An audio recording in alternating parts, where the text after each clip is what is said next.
Episode 16, The Judo Lesson. My father was career military. Just before he left for Vietnam, he spent more time at home than was usual for him. Maybe he already knew how dangerous it would be there. Some part of him quietly bracing for the possibility he wouldn't come back. I was old enough to know there was a war going on. Walter Cronkite told us so every night. Black and white images of caskets draped in American flags, offloaded one after another at US bases. I'm ashamed to say we were getting used to it. Not in the sense that it stopped being sad or horrible. These were someone's sons and daughters. But life kept moving anyway. We still had to go to school. Mum still had to go to work. We lived in a typical suburban neighborhood of 2- and 3-bedroom ranch homes, full of trees and kids on bikes. It was safe. Nobody locked their doors. There was a store 10 minutes away by Schwinn, and I couldn't tell you how many times Dad handed me a scribbled note authorizing me to buy his cigarettes since he couldn't be bothered to get them himself. He'd have sent me for beer too, if it had been allowed. School was a little farther, close enough that we walked or rode our bikes, rain or shine, brutal winter or torrential spring. There were no drop-off lanes, no teachers watching the curb, no one checking that we made it there safely. A few kids got the school bus if they lived far enough out, and the rest of us envied them. Looking back, there was so much we simply took for granted. Kids today, I think, actually have it harder in some ways. Adults aren't trusted the way they used to be. Sleepovers happened almost every weekend, and I suspect our parents appreciated the break as much as we loved the chaos.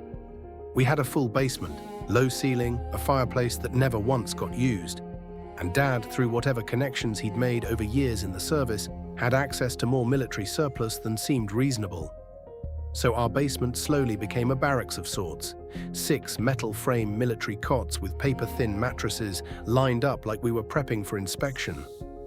My brother and I threw the best sleepovers in the neighborhood. We'd started out with the unpopular kids as our regular crew, but eventually word got around, and the cooler boys started showing up too. Louder, bolder, always pushing for something riskier than our usual group would attempt.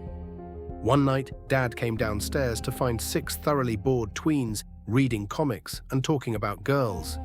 He had on a tight white t-shirt and combat trousers. He was almost never home and never once ventured into the basement during a sleepover. At most, he'd holler down the stairwell if we got too loud, and his voice carried with the kind of authority that could have stopped a parade. The room went dead silent instantly. Probably the neighbors too.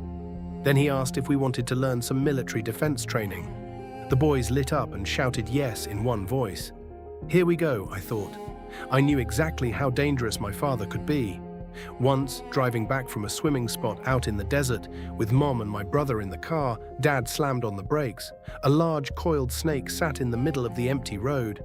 Without a word, he reached across my mother's lap, flipped open the glove box and pulled out a pistol. We were stunned. There was a gun in the car. He stepped out, cleared the door, and in less time than it takes to say it, put a bullet through the thing's head. I'd assumed it was a rattlesnake, but it turned out to be a bull snake. A natural enemy of rattlers, as it happens. The whole thing lasted maybe 10 seconds before he was back behind the wheel, getting an earful from Mom about keeping a loaded gun in the glove box. My brother and I couldn't stop talking about it. It was like having our own G.I. Joe riding shotgun. So the idea of my father teaching my friends hand-to-hand combat felt like equal parts thrilling and unsettling.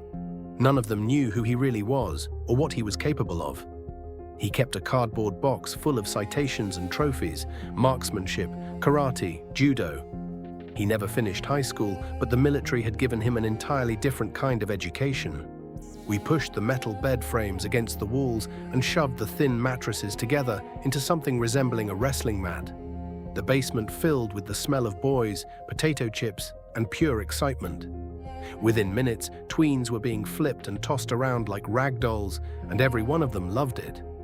They threw themselves into it with the kind of intensity you'd expect from kids preparing for an actual fight.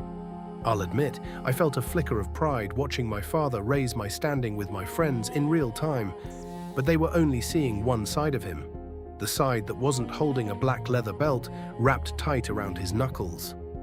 After that night, Dad never came down for another sleepover, even after word spread around school that ours were the best. I could have started charging admission if he'd agreed to it. That was the first and last time my father and I ever shared anything that felt like bonding. Not long after, he left for a country on the other side of the world to fight a war that never had any room in it for me.